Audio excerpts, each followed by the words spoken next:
In a green meadow lived a speedy rabbit and a slow tortoise.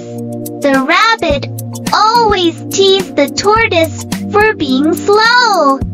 One day, the tortoise challenged the rabbit to a race. The race began. The rabbit ran very fast, and the tortoise walked slowly but steadily. Halfway through, the rabbit thought, "The tortoise is too slow. I'll take a nap." But the tortoise never stopped. He kept walking slowly, step by step. When the rabbit woke up, he saw the tortoise near the finish line.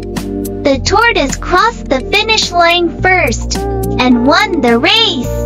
The rabbit felt ashamed.